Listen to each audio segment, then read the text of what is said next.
हमारा है, देश हमारा है, सनातन संस्कृति हमारी है, तो इसकी ज़िम्मेवारी भी कम से कम हमारी हो जाती है। एक समय तो वहाँ पर ये आ गया था कि हमारा समाज में यदि किसी की मृत्यु होती थी, तो वहाँ श्मशान की भूमि नहीं बची थी, सारी कब्ज़े कर ली गई। उन पर कोई संज्ञान नहीं ले रहा है कि ये कैसे बोल सकते हैं कि जब हमारा शासन आएगा, हमारा राज आएगा, हम तोड़ देंगे। इतना सहा है हमारे समाज ने, इतने दर्द को सहा है, पर हम पता नहीं याददाश्त कितनी कमज़ोर है, भूल जाते हैं। कोई तुम्हारी पत्नी माँगे तो क्या उसको दे दोगे?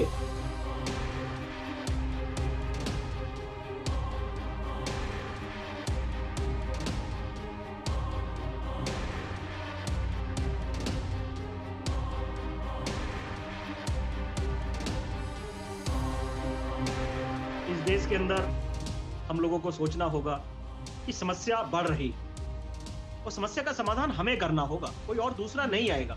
सरकारों को जितनी जिम्मेवारी है, सरकारों का जो काम है वो अपने स्तर पर करेगी, ना करे, पर घर हमारा है, देश हमारा है, सनातन संस्कृति हमारी है, तो इसकी जिम्मेवारी भी कम से कम हमारी हो जाती है। जिस प्रकार हम सुबह अपने काम धंधों पर निकलते हैं, इसलिए जाते हैं कि हम जो वहाँ दिन भर कमाएंगे या महीने में जो हमें सैलरी मिलनी है, उस पर अपने परिवार को खर्च करेंगे, अपने बच्चों के एजुकेशन पे खर्च करेंगे या और जो सारे सिस्टम उस पर खर्च करेंगे। तो हमें अपने जीवन का एक छोटा-सा हिस्सा अपने देश और धर्म के लिए भी निकालना चाहिए, जिसके हम अंग हैं। कोई नई बात नहीं है, मेवात की नूह मेवात और दिल्ली से बहुत दूर का इलाका नहीं है, नजदीक का इलाका है। यदि आज वहां पर जाकर देखेंगे, वहां की जो आज हिंदुस्तान की बहुसंख्यक आबादी है, हिंदुओं की क्या दयनीय स्थिति है, बुरा हाल है।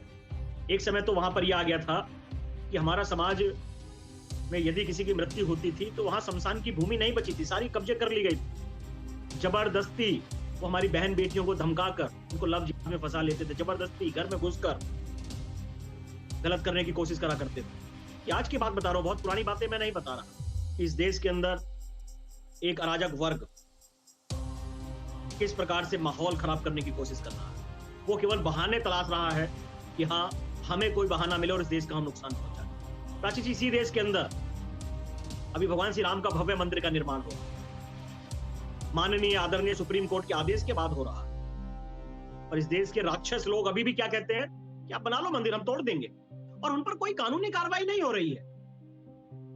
उन पर कोई संज्ञान नहीं ले रहा है कि ये कैसे बोल सकते हैं कि जब हमारा शासन आएगा, हमारा राज आएगा, हम तोड़ देंगे। और विशेषकर यदि अपने समुदाय की बात करूं, उनको कोई फर्क नहीं पड़ रहा है कि खुलेआम कोई लोग कह रहे हैं जी जब हमारा शासन आएगा तो हम ये करेंगे, और पीछे हमने ये करा है, जजिया कर लगा है। यदि गूगल पर आप लोग सर्च करेंगे जजिया कर, तो आपको पता चलेगा किन लोगों पर जजिया कर लगाया जाता है, कैसे लिया और जाता था वो जजिया कर, फूंक दिया जाता था हाथ पर। पश्चिम उत्तर प्रदेश के तो कई इलाके ऐसे थे, यदि परिवार में शादी होती थी, मुझे मेरे शब्द हिचकिचाते हैं ऐसे शब्दों को बोलने में, तो हमारे परिवार की बहन बेटी को उस क्षेत्र का जो उस कम्युनिटी का एक विशेष होता था, हेड होता था, अपनी पहली रात्रि उसके साथ बितानी होती। इतना सहा है हमारे समाज ने, इतने दर्द को सहा है, पर हम पता नहीं याददाश्त कितनी कमजोर है, भूल जाते हैं समाधान की बातें। समाधान तो केवल एक है, पागल हो जाए तो क्या उसको पुचकारोगे? शेर यदि हिंसक हो जाए तो क्या ना उसको मारोगे? कोई गुंडा गाली दे दे तो क्या उसको सुन लोगे?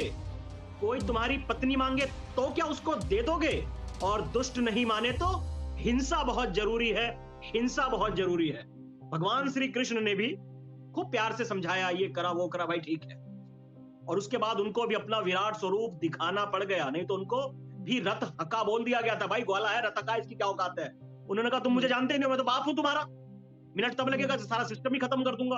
तो हिंदू समाज को भी आज अपने शक्ति के स्वरूप को दिखाने की आवश्यकता है। आज हमें, मैं बार बार निवेदन करता हूं, हाथ जोड़कर मैं अपने परिवार के लोगों से निवेदन करता हूं, अपने लोगों से निवेदन करता हूं, आज देश संकट में, सनातन संस्कृति संकट में, हमें आपसी मतभेदों को, कोई हमें यह कहना जी तुम एससी हो एसटी हो, हमें हिंदू पर डटे रहना चाहिए। कोई कहे जाट हो गुजर हो, हमें हिंदू पर डटे रहना चाहिए। कोई कहे बनिया हो, हमें हिंदू पर डटे रहना चाहिए। कोई इस प्रकार का प्रलोभन दे कि आप कौन है, आपके साथ तो पीछे बहुत अत्याचार करा इन लोगों ने, कहते भाई जैसे तैसे भी हमारे हैं और हमारे लोगों के बारे में आप मत बताओ।